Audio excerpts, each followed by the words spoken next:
Good evening, everybody, and welcome to tonight's Monday night panel. Undefeated, which is always a good way to start a show. Right, just a couple of things from me before we get on to the important stuff of reviewing the match on Saturday. So you will have seen maybe on socials today that the club have issued a accessibility passport. Now, this is something Caroline Lane, the Disability Liaison Officer, has organised, and it's going to be for people who may need a bit of extra help during the game, or getting in, or when they're leaving, or if they get separated from the carer or something. So it's a passport that gives information about a person. Stewards will know if they've got one of these that they do need a bit of extra help.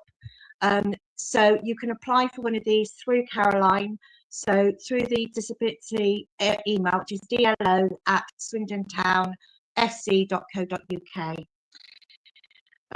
It's just, it might be that you need extra help going up steps, or eyesight is not good, so an extra bit of help there. So anything like that, just to help you enjoy the day at the game.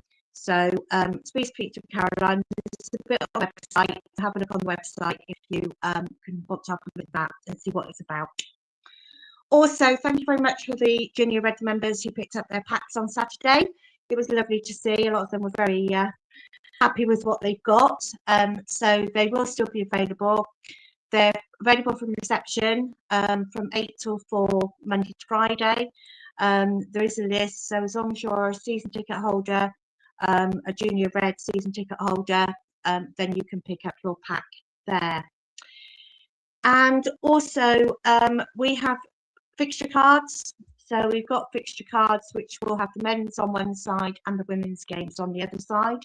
They're available from the Legends Lounge on a match day, so just come and pick one of those up. We also have the fixture maps with the map of where we're going and how many miles, and the fixture list. Initially, they're priority for members only, so if you are an OSC member, and please remember that not all season ticket holders are members this year, you do have to apply for membership. It's £5 unless you were a member prior to us going over to season ticket holders. So it's free for this year as a goodwill gesture from us. So please collect one of those if you can. And also, just the women. They played yesterday against Portsmouth. Unfortunately, it was a 4-0 loss. But you have to bear in mind that Portsmouth are professionals, full-time training and everything. So yeah, so we're going to get a bit of that this year when we only changed twice a week. So there may be a bit like that, but let's get behind the girls. They got a cup match on Wednesday, away to Maidenhead, and then they're away to Bedford on Sunday. Right, let's get Vic on. I think he's got some SAS news. Hello, can you hear me, Chris? Oh, you okay? Yeah, I'm all right, even though I'm called Viv, because I've had to mess about with various bits of equipment today again. So if you can hear me, I can hear you. At the moment, all is good. SAS, a very limited number of Oldham tickets left on the bus.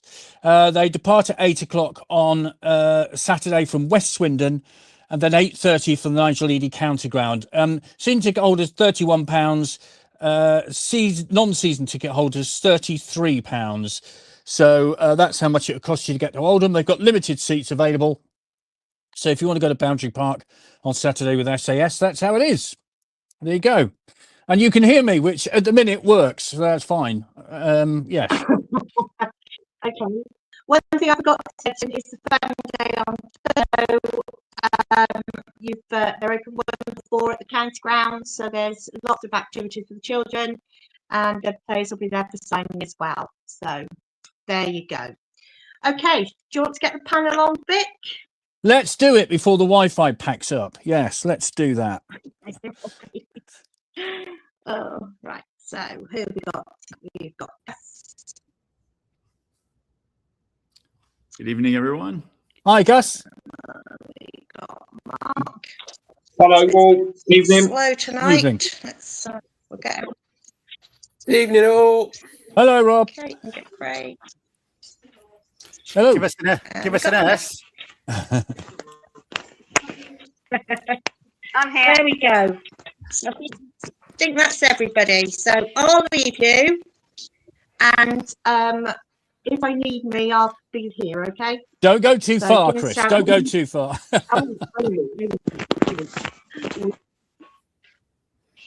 Thank you very much indeed, Chris. Welcome along to the Monday night panel. Can you just say, yes, you can hear me, all is good? Is that okay?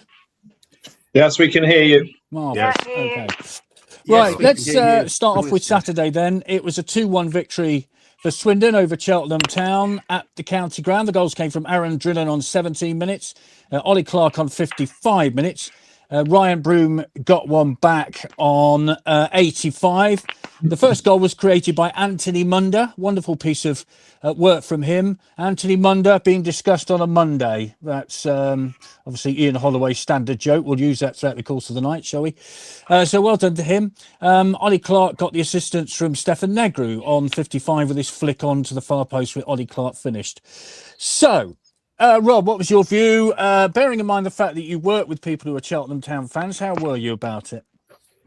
Very smug, thank you, Victor. It was it's a lovely day today, it has to be said. It's been very, very quiet. There's very little noise coming from the Cheltenham end, which is very good. I mean, it was a good performance in patches. I think it's the best way to describe it. They will probably feel a little bit hard done by. Cheltenham, I think they play reasonably well, and they had the bulk of the possession and the bulk of the chances, but it's all about who puts the ball in the net, isn't it? And it was a beautiful goal by Aaron Drillen to get us started. And for once, we actually managed to be the recipients of a set-piece goal. Flick on and a touch in by Ollie Clark at the far post from a long throw. So that was a pleasure, because we've been done by that many times over the last few years. Great goal from them at the end. I think probably more so because Billy Kirkman had just been off for treatment. He wasn't quite back up to speed again when they went down that right-hand side, but a great finish. But all in all, it was a patchy performance. There were some really good bits, there were some really poor bits, but overall we came out on top, and that's all that matters when we're playing against Cheltenham. Lovely. Well done to you, Rob. I'm sure you were very pleased with the emails that you didn't receive today from the Absolutely Cheltenham office today. Right, let's go to Gus. I think Gus is there. Are you there, Gus? I can't I'm see you at the here, minute. yeah. I've only got Rob I'm on this stage, but I know you're there somewhere. What were your impressions? Well, first of all, of course, I watch on TV, so I could only could only see what the camera was showing me. But the pitch was gorgeous, the day looked beautiful, and a win was excellent. I think I'm echoing, am I? Yeah, it's me trying to hear what you're saying because I've got no sound on my other machine, so I'm trying desperately to listen to what you're having to say And Rob, whilst you were watching the echoing a little screen bit while you're too. on the screen. But how about that? That's technology for you, isn't it? Well, I'm terrible. you go. Yeah. Sorry for anybody if it's hard to hear me. Anyway, go. I was saying, looked like a beautiful day. A win is a win. We'll take it. But I hate to be the skunk at the garden party. I saw some major flaws in the game, and I'm normally the most optimistic guy out there. We've had 3 shots on goal in 2 games, and we came away with a tie and a win. I mean, you don't get a whole lot luckier than that. That is incredibly fortunate. Can folks hear me? I see some comments. Yeah, we can definitely hear you. It's okay. Yeah. Okay, great. If we can only get a shot and a half on goal per game, this is going to be a long, long season. We got very, very fortunate with a win with almost no offense. We got 66% of our kicks that we hit the target went in. That isn't going to happen very often. I think we're really fortunate. I also thought after we got the first two goals, we really sat back and just started just started kicking the ball back down the field. We had 57 clearances compared to 17 for Cheltenham, which, we had something that was working and then we stopped doing it, which didn't make sense to me. I know I'm being negative. We won. We're doing really well, but I just worry that the performance was not what we would be hoping for. Yeah, I think we've got you all on screen now, which is great stuff. Excellent. Right, let's go through some of those statistics because they are very much in Cheltenham's favour, and I'm just looking at them now. Yeah, very much so. The shots that they had, Swindon 5, Cheltenham 14. On target, Swindon 3, Cheltenham 6. Goalkeeper save, Swindon 5, Cheltenham 1. Corner, Swindon 2, Cheltenham 5. And in possession, 42% for Swindon, 57.9% for Cheltenham. But hey, Mark, there's only one statistic that counts, isn't there? Yeah, absolutely. We won the game. We won the game 2-1, and we beat Cheltenham for the first time since 2012 at home, and we were all absolutely delighted with that. But nobody can really dispute Ian Holloway's post-match verdict. I don't always see eye to eye with what Holloway said, but in this sense, he was right. He described seeing us get over the line as, quote, horrendous, which it was. It was, it was really like gripping the edge of the seat and just hope for the best. And there were a couple of things which could have gone either way. A couple of good Ripley saves. I also remember they had a guy who ran through the defence and potentially looked as if it could have been a penalty, and we got a yellow card verdict against them right at the end of the game. So, I suppose we count our blessings. Gus is right. We haven't had many attempts on goal, but we've had a draw and a win in the first two games. A friend of mine, however, said he's seen us play against, we went to Northampton and Cheltenham, and he described it as being, quote, 15th against 16th or 14th against 15th. And I don't think we can argue with that very much. Having said that, he's got a lot of injuries, in fairness to the manager. He's got 9 people out, a lot of whom would be in the first team. Glatzel obviously being a key part of the team and the way that he wants to play in terms of pressing. So I think if anybody said, right, you're going to get 4 points from the first 2 games, including a home win against Cheltenham, you're going to snap people's hands off. So, yeah, we will enjoy the 3 points. Hopefully things will get better. I think as more players come on board and, they get used to playing with each other. And there's definitely some promise in some of those players. I've watched Negru 3 times. I think he's a very accomplished centre-back. I like the look of Munda, the guy from on loan from Newcastle. For a 19-year-old making his debut, I thought he was very, very good indeed. I thought Billy Kirkman is improving a hell of a lot. And at times on Saturday, certainly in the first half, it appeared that we actually had a midfield, which is an improvement. Because last year, especially in the last 7, 8, 10 games, we didn't have one. You're looking at it going, where's the midfield? Well, people were bypassing it. But it certainly looked like there's a bit of quality in there. And if you look at Drinnan's goal, Munda actually wins it twice. He wins the ball twice. And then Drinnan breaks and is able to score what in the end was a really quality goal. So optimistic signs without getting carried away, but we do need to play better because as it proved at the end of last season, if you continue to play badly, it will catch up with you. Right, well, let's have a look at the Swindon Town lineup. In goal, of course, was Connor Ripley. It was a 4-2-3-1 formation. Clark, Negru, Tavazoli, Kirkman across the back, who was man of the match, rightly so, with Mad Jackadomni coming on 61 minutes. Then Munda, who had an excellent game, and Millard replacing Middlemass on 53. And then Virtue got a yellow on 4 minutes. DeBeo coming on for him on 85. Then Clark with Nichols coming on from 61 minutes, and Pearman with Palmer coming on for him on 46. And then, of course, Drinnan was up front getting that fabulous goal to get Swindon on their way. The referee was Craig Hicks, the assistant Richard Harris and Jack Clench, and the fourth official Richard Watkins. Right, Anna, let's talk about that lineup. I mean, I thought really Kirkman is showing that he's going to be a player this season. Yeah, I mean, I thought that last season. I think one of the things I like about Kirkman is he reads the play really well.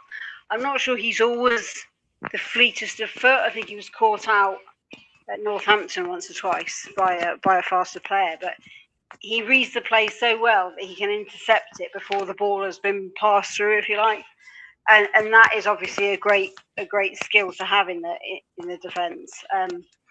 Negru, agree. Thought he's been really, really good. But we always say, don't we, that it's not about the defence. It's not about it's about how you play in defensively. It's about the whole team and how they defend.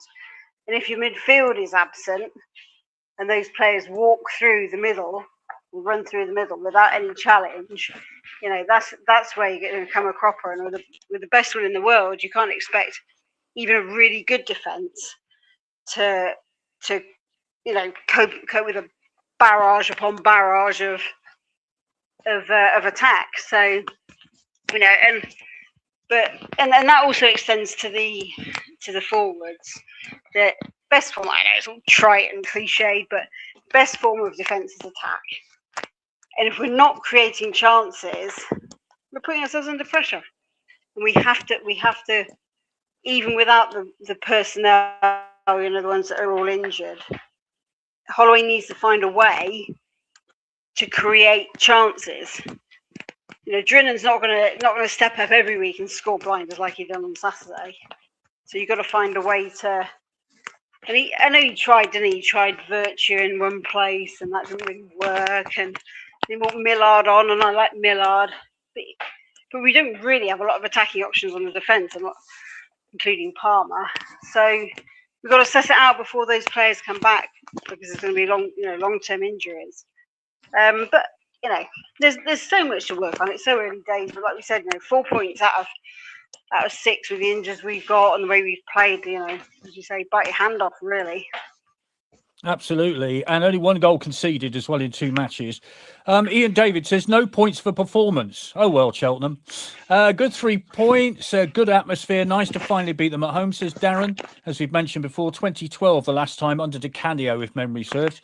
Tony, hi Tony. I think it will be different this Saturday. 4 back from injuries. Hi Will, at Will Mears 111. Kirkman was outstanding and a dynamo all match. John says, are there any new players coming in? I think we need more. I think, we've got another week to go before the transfer deadline, haven't we? And our centre-backs are solid now, says Tony. Craig, a man who's said to be addicted to a certain beef drink. What was your view on Saturday? Well, this podcast is brought to you by Bovril. I think, notwithstanding my heavy Bovril addiction, through the beefy salty haze, I agree with what Anna was saying there. I think that defensively, I thought we looked solid. And what I particularly noted was how much kind of last ditch defending we were doing, and we did that very well, I thought. Just to pick up on you were talking through the lineup and you mentioned Virtue. On another day, that could have been a red. That was a nasty challenge, I thought, and I thought that could have been a red. I've seen those given for less. It seems a long time ago now, right at the start of the game, but I think had that been a red, it would have been a very different game. We're very narrow. We kind of got the job done, but as you said, you don't. It's the points in the column at the end that's most important. But we've got the problem is about signing new players. We keep breaking them, don't we? There's no point in, I think there's. I've mentioned this before, but there are wider structural issues about what's going on, where are they training, how are they trained, what's the post game and post training regimen like. I can't help thinking that so many corners are being cut, and that's what's leading to this injury crisis. But we can't just keep signing players because we keep breaking them. Having said that, we've got players coming back next week. Excited about Oldham away. We'll see. We'll go again. Not only did you drink some of that well-known beef drink on Saturday, you then went up north to that county called Yorkshire to have some more at Huddersfield. Your first visit to the new Huddersfield Stadium. It's been there some time now, hasn't it? Yeah, I was fashionably late, Vic. I couldn't help going through Yorkshire. I lived in Yorkshire for many years, but since it's kind of more or less halfway between Swindon and Glasgow, I kind of had to go that way. But a much slower journey on the way back.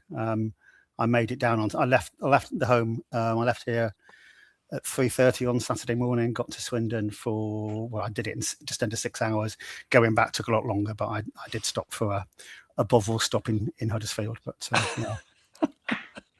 other beef drinks are available. I don't know if they are they? No, they're I'm not. I don't sure. think they are actually. No.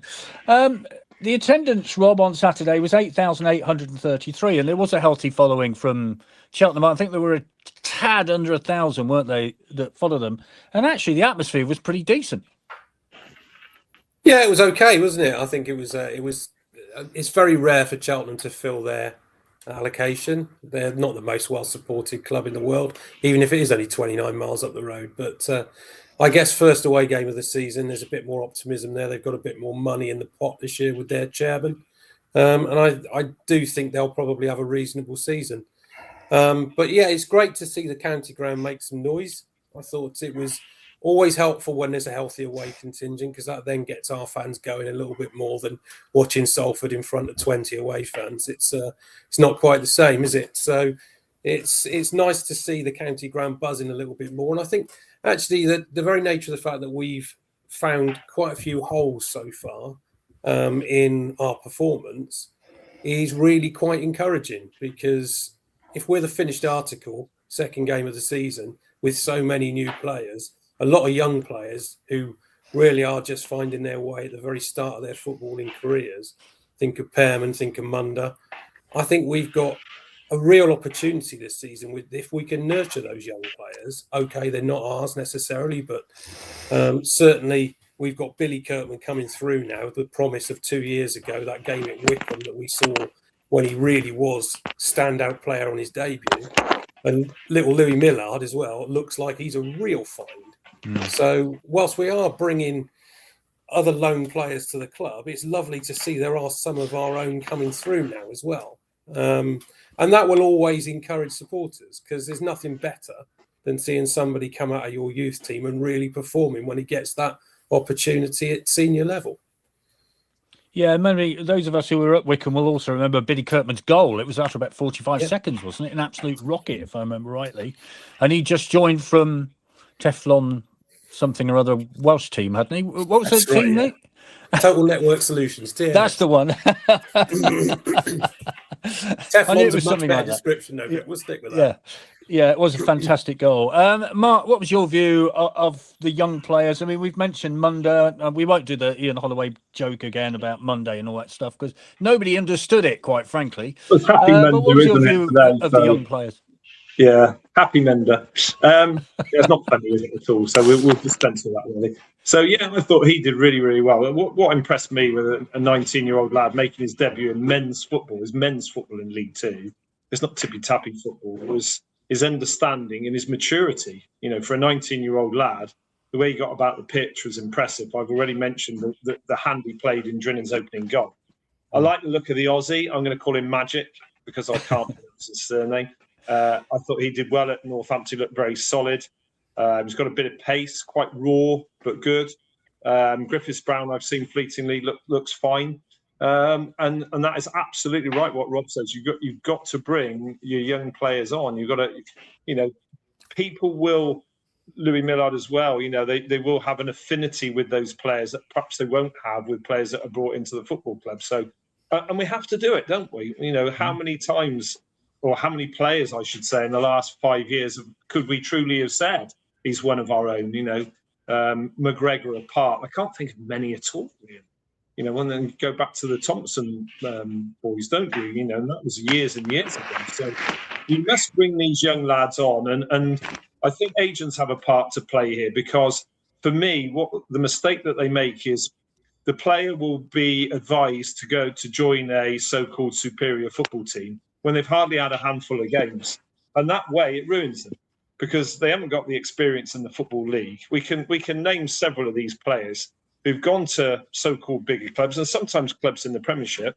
You never see them again, or if you do, the next time you see them is down at League Two or perhaps at National League level. So I would always advise a young player, get some experience, play some games, learn the way that football goes and how to play the game before you go on.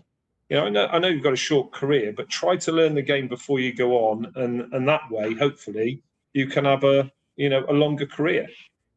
Yeah, some comments coming in. This is from me. And Kilkenny's broken ankle wasn't Swindon's fault. That was down to an opposing player, but it summed up our luck, albeit we do seem to be having a good luck in the games. And Nikki has asked, when is the next museum tour? Well, I can tell you that the next museum tour is on the 9th of September at 2:00. And if you want to get in touch, have a look on the museum website. And there are sort of future dates being organised. So the tours are back after the summer break. Dick Mattock, John Trollope take you through the history of the club, and they're very well worth going to have a look around on county ground. Gus, young players coming through, of course, they have the college draft in America, don't they? Which is a slightly strange beast as far as we're concerned, but they like to get young players involved. Yeah, college football has changed so much because all the players are paid now. So it's a different thing. A lot of times now the kids coming out of high school go to the lesser schools, and then if they prove themselves there, kind of like the situation with the different leagues in UK football, but then they go on to kind of the bigger, better teams. And our season's going to be starting here in 2 weeks, so I'm excited for the University of Arizona Wildcats and the James Madison Dukes, who are the two teams that I follow. Will be a lot of fun. I will mention a couple of younger players as well. Pierman did a really good job in front of the goal in the second half to set up Middlemass for a shot that just went left of the post. I mean, if you were standing where he was, it looked like it was going in and then just went off to the side. So I thought the two of them played really well. And I started off a little bit pessimistically in my first comments, and I don't really feel that way now because I really think we're going to get, if we get these 4 people back who are supposed to come back this weekend. And I think that the coach is finally starting to realize that he might have been part of the cause for the injuries. On Thursday, he was in his interview, he basically said, you know, when I was a player, he used the term, you killed yourself on Monday, you killed yourself the next day, you killed yourself the next day. And if you weren't killing yourself every day, you weren't going to get a contract. And so that's kind of apparently what he's been doing for the last 25 years as a coach. And he said, and I actually wrote it down, he said, I've got to learn some new stuff because none of it makes any sense to me. So I think he's finally getting the clue that possibly running his team to exhaustion day after day after day results in injury. So hopefully now that the season started, get back to kind of regular practices a couple days a week kind of thing, and the injuries can put themselves behind us. And if we get all these guys back and we're playing the way we are and we can get some more shots on goal, the sky's the limit. Yeah, well, I did 3 miles this morning. I'm running to exhaustion, Gus. I can tell you every day, really, when I do that. What about young players, Anna? I mean, it's lovely to see them coming through, isn't it? You want to see products coming through, and I think everybody's been impressed by Millard. He looks a decent prospect, and you want to see them coming through. Yeah, I mean, that's definitely true. My only fear is that the likes of Millard are playing because the others are injured, and that when they come back, he won't get a look in. That's a real fear. I think if you look at that, there's precedent for that. I think, isn't there? Apart from McGregor, as you said, who's the only one who's really come through. Just to Mark's point before as well about players that move on and then hear from them again. I mean, what's happened to Botan Amin? Mm. In Norwich, I don't think he's even playing in there. He might be playing there in their I'm not sure what academy side lineups they have, but so. You want to see these players given a chance, but not just because there's no one else available to put up front. I think Millard gives you something because he's a little bit Glatzel-like in the way that he closes down and runs his legs off. In front of goal, we have yet to see what he can really produce. But that legwork he put in the last 20 or whenever it was he came on, that counts for a lot because he's closing down those back three who are trying to pass it about and preventing them from playing out. It's a bit of a shame he was the only one doing it, obviously, because Palmer's not a presser. But yeah, I mean, who else is there of the youngsters? Griffiths Brown, is it? Yes. Is that right? Did I get that right? Yeah. I mean, to be honest, before this season, I'd never heard of Millard or Griffiths Brown. So I don't know quite. I know, wasn't Millard out on loan at Melksham or something? Is that right? I don't know if anyone knows. Where have they come from? Yeah. And where are the next ones coming through? So, that pipeline is something definitely that Holloway wants to wants to build, isn't it? He's not happy with a few coming through. He wants to develop that academy, make it a better academy, get a better training facility. And we just want to see them come through and make it, but also stick around for a little bit longer, rather than then be sold on to a Premier League side, as Mark said, never to be heard of again. Yeah, you're right about Botan. I mean, was it right for him to move to Norwich? Only he can answer that, really, and his agent, presumably. Hi, Derek. Hi, guys. Any news about getting the abysmal Don Rogers stand PA sorted? We could not hear a word you said on Saturday, Vic, and surely this must also be a concern should an emergency situation arise. Derek, the only word I can use in this situation is frustration. We had the Roll of Honour again on Saturday. The Cheltenham fans didn't respect it. I'm not sure whether that was a lack of respect or they couldn't hear it. I don't know. But anyway, I share your frustration. That's all I can say. Paul says Millard comes from Melksham, I think. Right, let's have a look at the league table, Craig, which means absolutely diddly squat at this time of the season. But after 2 games, Swindon sit in the playoff places. Play 2, goal difference 1, points 4. This week's opposition, Oldham, are in 12th place. Play 2, goal difference 1, points 3. Doesn't mean anything, Craig, does it? No, but we're still unbeaten. Yes, and it's a habit, isn't it? Not losing's a habit, and we've as Gus said, we've not conceded. We've only conceded the 1. You look at the form tables. I mean, we ended last season shockingly badly. We've started this season a bit better. If nothing else, it's 4 points that might keep us up. I'd like to think it's 4 points that gets us into the playoffs. But you can't read anything into that. Before we move on, I mean, I don't know what else you want me to say about the table other than it's looking like a bit of a binary program with all those noughts in it. But beyond that, I've got something that I want to say about Mitch Clark's socks, if I may. If I may be me so personal. It's an important bit of context here. Adam and the Ants once had a single called Dirk Wears White Socks, which some of the older listeners may be familiar with. Now, I wonder why it is that Mitch Clark has got white socks, because he wasn't wearing full-length, certainly red socks. He was wearing those little kind of trainer socks that I think were probably holding up his micro shin pads, but they were definitely white socks. So I'm going to single-handedly start a Clark Wears White Socks song at Boundary Park on Saturday. Well, it's a fair point, because I did notice that, and now you come to mention it, it's a fair point. I think it's fair to say. I don't know what the answer is. Well, I mean, referees normally would, I've seen referees ask people to go and, change their kit if they've all got to have the same kind of socks, because there's a flash of boots in the penalty area. How's the referee supposed to know who has to touch the ball? But I was surprised. And it's one of those things you notice and then you can't unsee it, And I was going through the whole game kind of tutting, whilst singing Clark Wears White Socks to myself, which is a dreadful insight into my brain, really. But it's probably Bovril poisoning, actually, isn't it? That's probably what it is. Yeah, they boil the socks in that particular beef drink, that would be and it. that's why they take the colour out. No. And then they put it on sale to you. Yeah. How about that?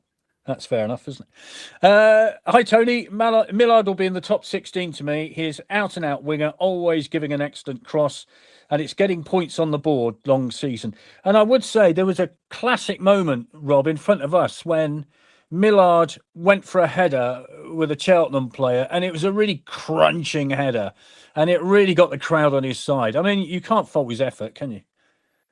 No, not at all. And I guess it will be cameos. You'd expect it only to be cameos for a player of his age. But he scored that goal at Cardiff. He had the perfect start to his senior career with that. And I think we'll see him very free. I think Tony's right. I don't think he'll drop out of the 18. I have to say, I think he'll be certainly in and around the first team for most of the season.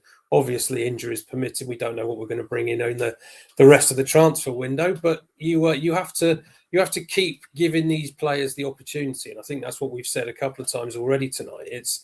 It's no good having a player coming through, bring him in for a couple of games, then take him out and not see him again for 3 months. I always remember, I think it was Lou Macari used to say that you bring them in, you give them a taste, you take them out again, and then you bring them back, and they're all refreshed because they've had a taste of it. They know why you've taken them out, but then they know why you've put them back in again because they are good enough and they start to believe in themselves. And that's the key thing. I guess we could use Botan Amin and Jake Tabor as the classic examples of things that have gone the opposite way.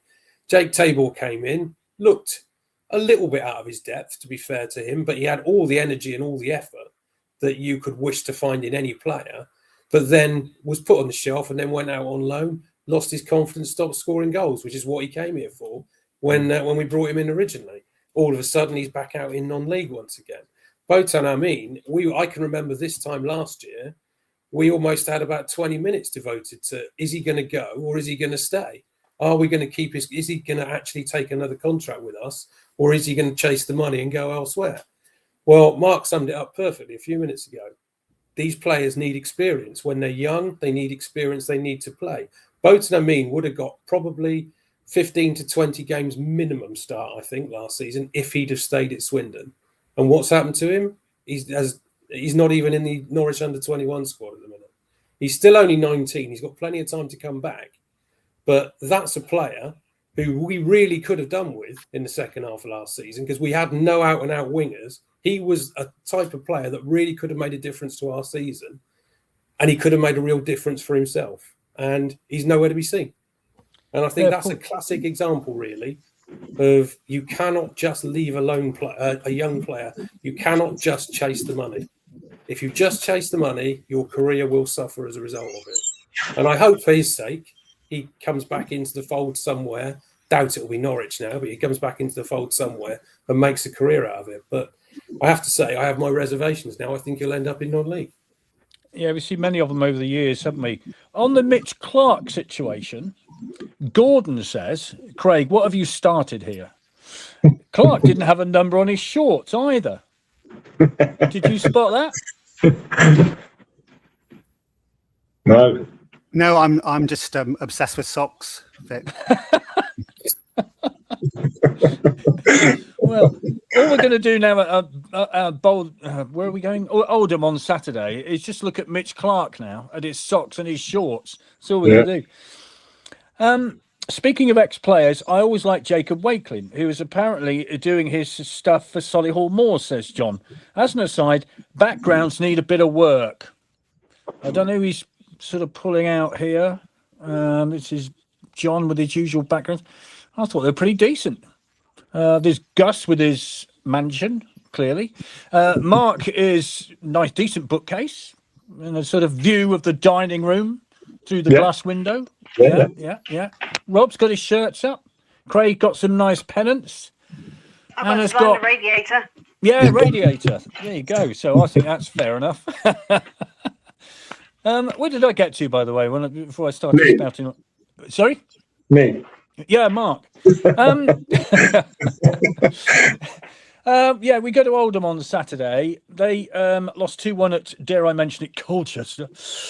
Keenan Apaya first and got the goal on 20 minutes. We won there early last season. What's your view of that?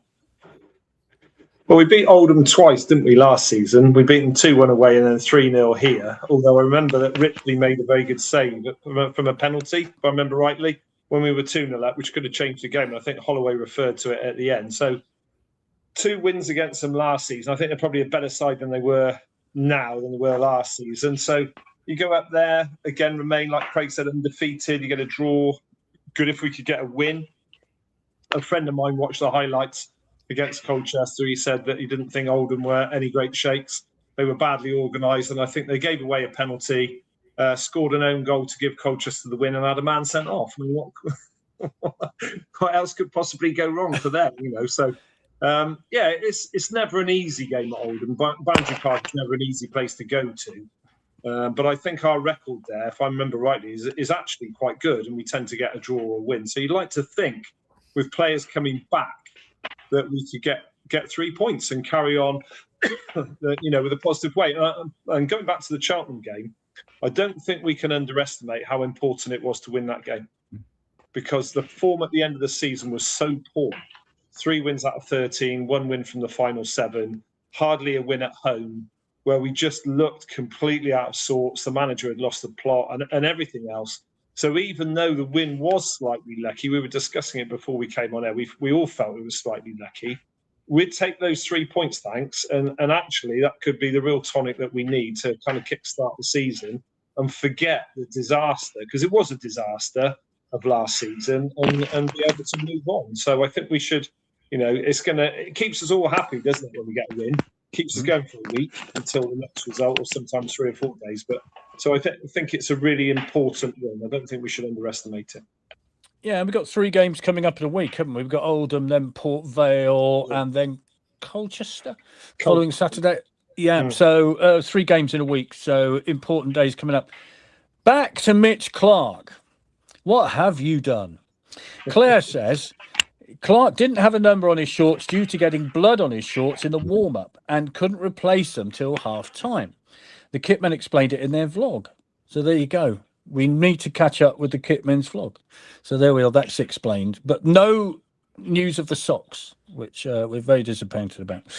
Okay, Gus. Oldham away on Saturday. It's a long old way up north. What are your views on that?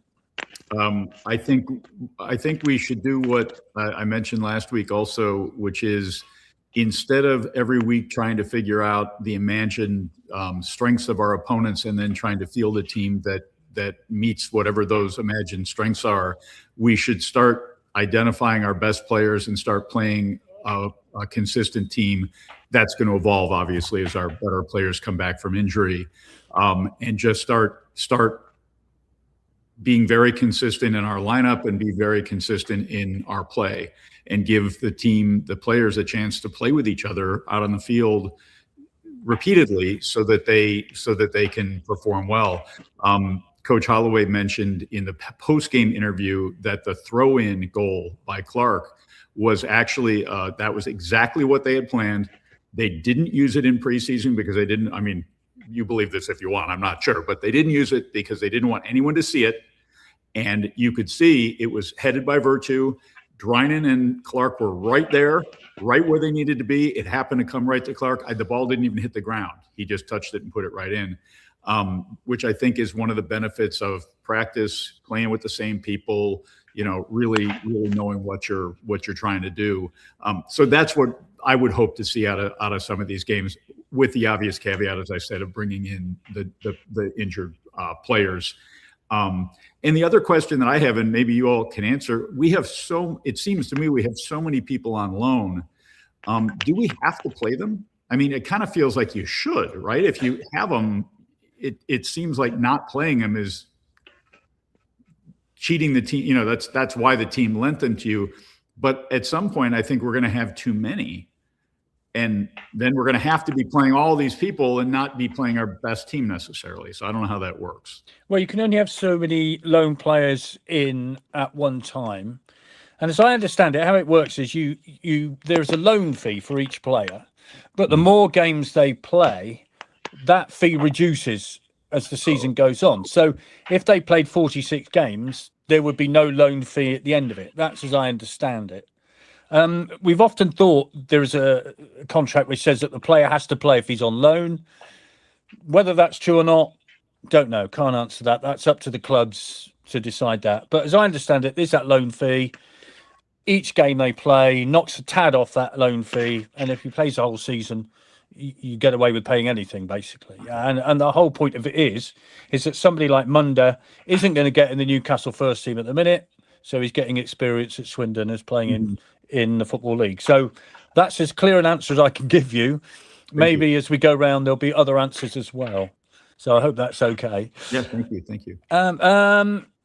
Hi, Peter says, did the panel see Crew's goal on Saturday against Northampton? Now, is it in the spirit of the game? Have you seen it, Anna? I haven't seen it, no. What was going on? Well, basically, the Crew goal... No, the Northampton goalkeeper is about to take a goal kick. There's a Crew player off the pitch behind him. He didn't see him. The Crew player comes on, takes the ball away from him, puts the ball in the back of the net, goal stands. Oh, no, yeah, I did see it, but I hadn't realised the player had come off the pitch. Go ahead, Craig. No, I was better gonna than say, I do. no. I was a la George Best or Dion Yes. Dublin who did that as well. Vic, I'd just say on that, just quickly, there's no law in the game about spirit of the game. That's not a law. It's not part of football rules. If he's done that, it's not against the law. No. So what you're saying, there's no sportsmanship in football? Well, I think we see it many, many times when players put their hand up for a throw in when they know they've kicked it off the pitch. Yeah, There's no fair point. sportsmanship in football. Yeah, the George Best goal, if I remember rightly, when Banks had released it, he kicked it up in the air, put it into the back of the net, but that was disallowed, wasn't it? They didn't allow that goal. I think it was actually. Yeah, I think you. Yeah. Disallowed for a high foot, though, wouldn't it? Yeah. Anyway, that was in the home internationals. The older people might remember them. Hi, Daz. Swindon's 21-22 season. Last time we took 4 points from the 2 opening games, ended up in the playoffs against some team ending in Vale. The rest is history. I mean, we might point at this, Anna, and say 4 points already. Meh, what does that mean? But it's 4 points to the total. Yeah, I mean, you have to get a good start, especially with the pressure and at the end of last season or coming out of last season, and Holloway really not having lived up to our expectations, particularly post-January. So getting a good start was just of paramount importance, and I don't think you can underestimate what we've done so far. But you know, we've got quite a difficult start. We've got Bristol Rovers. I think is that October or September? I can't quite remember. But we've got Let me 3 games. have a look in the Supporters Club tell us fixture how list, it looks. which I have here. And Saturday, the 24th of October, Bristol Rovers away. Yeah. Yeah. Okay. So there's a bit of water to pass under the bridge before we get to that. And I think, you know, the longer we can go unbeaten, the better. Oldham's not easy, but we have got a good record there. I think last season they were further down the table than perhaps they should have been because they drew an awful lot of games, I seem to remember. So they have got some, you know, they have got some continuity from last season with the same manager. But, you know, we've got a good record up there, so I don't think we should be afraid of going there. Port Vale's going to be a great game because there's obviously some jeopardy from previous in that. I just think we've got to keep the momentum going and win as many games as we can at the outset. And then as those players come back from injury, then, you know, we'll get more options and hopefully we can continue to climb the table. Yes. Tony makes the point. We've got Trinaldo and Humbo is going to be back as well. Hi, John Christopher Salmons. Players should wear the full kit, especially socks, he says. That supports proper shin pads as these short sort of Mitch Clark players are more prone to injury, not wearing them. I remember there was a very bad incident in North Devon last season when a player got really badly injured whilst wearing micro shin pads, which seem to be the craze at the minute. A lot of players still wear them. So there you go. And also, John makes the point, what about the hand of God? Of course, that ball has recently been sold for £3 million. In my opinion, it should be chucked in the bin, quite frankly. That's my opinion of that ball. It did look pretty scabby, I have to say, on the photo. So say that again, Anna? The photo of the ball, the hand of God ball, it looked like a pretty scabby ball, didn't it? It looked like it had been in the dirt for Yes. decades. And it was Sounds in like the Mitch Clark's possession of the shorts. referee in that game, if I remember right. Yes. Yeah, so he made £3 million. Hi, Adrian. The law states any player who leaves the field of play, the ref must signal him to come back on, or it's a yellow card. I would give the goal myself for clever thinking. So there you are, Craig. Oldham away, you're going to be there. Beef drinks will be drunk. What's your view?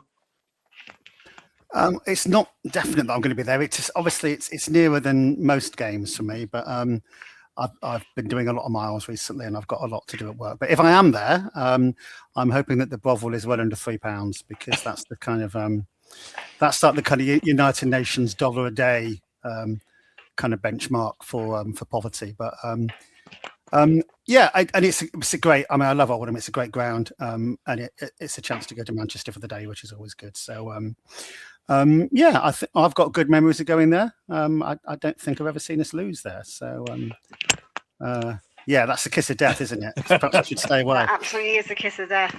Yeah, I'll Never just, say things like that. Thanks for that. I'll just stay at home with my Bovril patches in that case. But no, I think we've got to get. I think if we've got players coming back, it's a ground we generally do well at. I'm feeling. I'm going to go for. If you're asking me for a prediction, which you won't do, but I'm going to give you it anyway. I'm going to say it's going to be another 2-1. Yeah, thanks for that. That was going to be my question at the end, but I didn't ask it now. This is from John. I greatly enjoy the contributions from Gus, but feel a coat of red paint on the banisters would be good. And I'm sure Mrs. Gus would appreciate it. Probably. Have you ever thought that Gus? I'll get right on that. Excellent. Next time you're on, we shall appreciate it. Rob, if I remember right, lastly, oh gosh, sorry, I've got a delay on these, so it's a bit confusing. If I remember rightly, last season we played really well in the first half, didn't we? Joe Snowden got a goal up there. It was a really good performance, and then they came back into it. Snowden Nichols first 20 minutes, Yeah. we just looked like we were on fire Yeah. that day, and we could easily have been 5 or 6 up after half an hour. We were excellent for the first half an hour. Conceded a really sloppy-headed goal just before half-time, as Swindon can, and the second half was a bit more drudgery and more difficult to negotiate as a result of it. And we never quite found our feet again like we did in that first half an hour.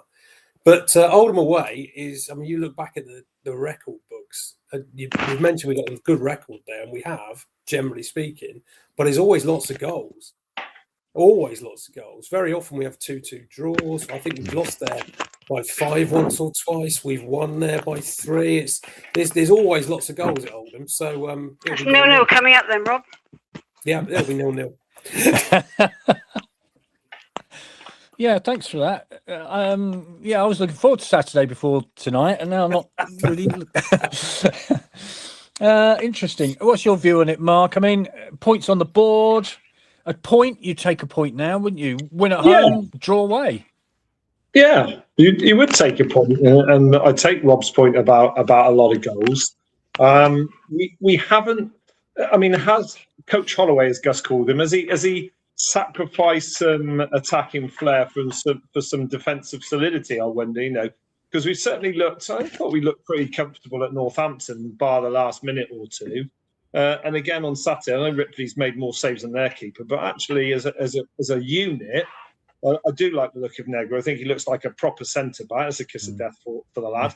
And Billy Kirkman as well, doing really, really well. And he's obviously got Tafazoli if he stays fit. His value, Tafazoli, is massive in the sense that it's first contact, as Holloway calls it. He wins so many headers. He very rarely loses the ball in the air. My only concern would be he's lacking pace and probably getting slower. But he's excellent in the air. Mitch Clark, despite the socks, looks like a pretty good, solid acquisition at right back. So, we're going to take that, aren't we? I think if we go away and we get a draw and then hopefully drub Port Vale 5-0 in the way that everybody hopes we will on Tuesday night, for obvious reasons, then we've had a great start. I think Anna's right. You keep that unbeaten run at least, or the winning run at least, going for as long as you possibly can, because you never know when it's going to turn around the other way. And we did so well last season. People are going to take a lot of convincing, aren't they? They're not going to be convinced by a draw and a win in the first 2 games. After 10 games, if we've got 20 points, we're going to start thinking, okay, we can be, up and around the playoffs and better. Our problem, of course, last year was that the wheels fell off after February for different reasons that we won't labour the point about. But so I would take a point. I would really like 3 because I think it keeps that run going and keeps the Port Vale game, looking really interesting. Yeah, I don't know, Gus, do you know the Port Vale thing about the playoff semi-final? No. No. Well, we played them in the playoff semi-final a couple of years back, and it went to penalties, and they won on penalties, got through to the final at Wembley, and it was a horrible night afterwards. Bottles were thrown. It was a horrible night. So there's a bit of history there, which means that it's always going to be tasty against Port Vale when we play them. And actually, going back to the point that Mark made, we did beat them 5-0 to clinch the championship under Di Canio, did we not? So that'll be a lovely result wouldn't it? What's your view of it then, Gus? We got 3 games in the space of a week. Very important matches, even at this stage of the season. Yeah, I mean, we just have to keep doing what we're doing, right? I mean, I think if I were the coach or if I was had any influence on practice, I'd be trying to figure out how to push for more shots on goal. That's pretty obvious. That's what the sport's about. But you know, we have not done that. We need to do it. We're not going to keep getting this lucky. You know, getting the few shots, you know, getting 66% of our shots on goal to actually go into the goal is not going to happen all season. It's going to be 15 or 20%. So we need to get more, work on that.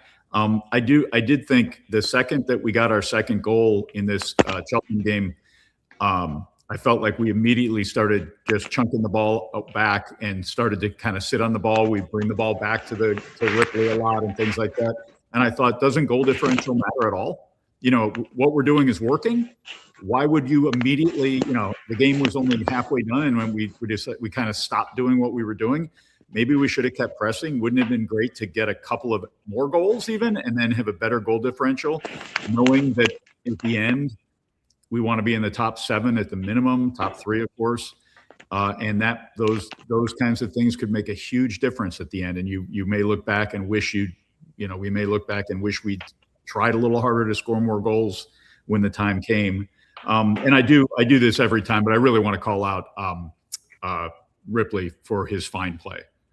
Really, really solid guy. The goal that went in, I don't think anybody could have stopped that one, but he put his body on the line a couple times. He showed some real discipline, and you know, I feel like we're very fortunate to have him. Yeah, particularly at the end with those saves. I mean, they were terrific and match-winning saves. Goals win matches, so do saves. I was going to say about the goal, actually, we should say Cheltenham's goal was pretty spectacular, as was Drinnan's, which was a beautiful shot, curled into the far corner, which was lovely. Hi, Tony, 3-0 win, solid defence. Ripley seems to be in form, which goes along with your point. And this keeps on going back to the Crewe Northampton goal. Adrian says, how can a player be offside when not on the field? And then John says, to me, if he comes on the pitch from being off it, it has to be technically offside, or everyone will become forwards behind the goal. Discuss. Anyway, there we go. We'll be discussing socks and offside goals for the next week. Vic, I'll just throw a quick one in about the offside being off the pitch. He's only offside if he was offside when the shot was taken. And he wasn't offside when the shot was taken. He's effectively gone off the pitch in the same way as a player goes off the pitch to take a throw in or a corner. So he doesn't have to be invited back on. He's done nothing wrong. Which side of the pitch did he come back on from, Rob? Do you remember? Did he come on? He was directly. He was effectively hugging the side netting of the goal. He was just one side of the goal. Just thinking back to the "You Are the Ref" books, for those who know them. And I thought if you came on, if the ball was in the attacking half, you couldn't come on from behind the goal. You had to come on from the side. I think that's a rule from way back though, Anna. I think this one's slightly different. He's not gone off the pitch deliberately. He's effectively just run in to try and win the ball. Okay, that makes And he's just effectively stopped right next to the goal. Not gone off. We'll immediately get onto Amazon and order that book, Mr. Gurney. Well done. It was very good. It's a pretty good read. Yes.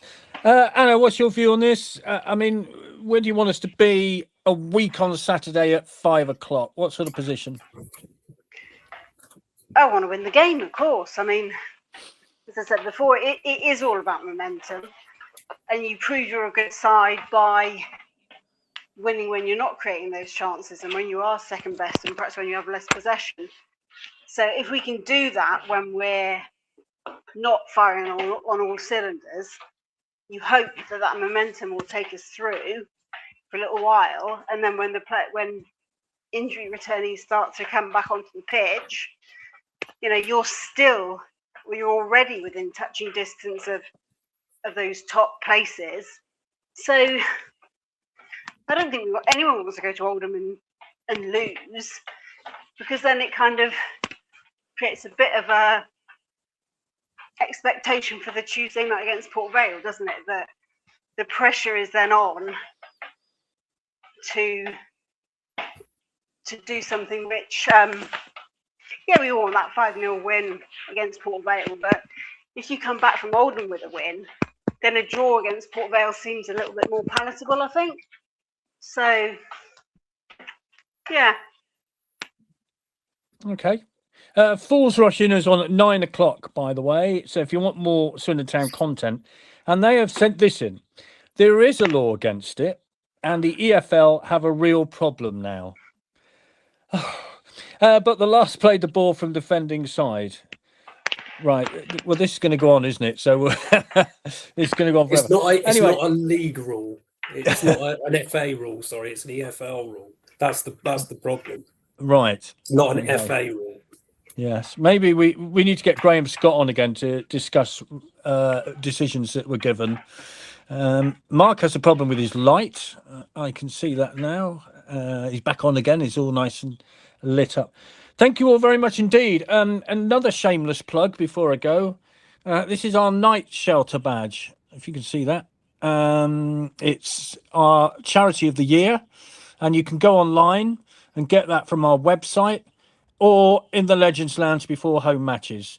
So Chris will give us full details of the cost and everything, but also these excellent handy little fixture lists, which you can put in your pocket if you've got one and take it with you, and it will tell you where you are in the month of October, such as Rochdale away on the 3rd, Crewe at home on the 10th, Walsall at home on the 17th, Barnet away on Tuesday the 20th. We're looking forward to Tuesday in Barnet.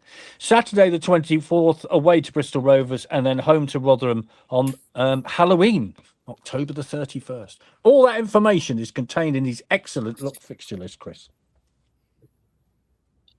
And the women's fixtures are on the back. Sorry, you got all crankly. I didn't quite... Oh, sorry. But women's fixtures on the back as well. Yes, the women's fixtures on the back as well. Absolutely. So next Wednesday, they're away at Maidenhead in the Cup. And then on Sunday, they're away to Bedford in the league. So that's the next two fixtures for the women's seed. Also handily contained on the back of this fixture list. Thank you, everybody. Thank you, everybody. We will see you, whoever's going to Oldham. If not, Vic and I'll be back next week. Look out for socials to see what we're going to do. But have a good week. Let's hope for 3 points on Saturday. And we'll see you all soon. Bye. Thank you. Bye. Bye, Viv. Bye-bye.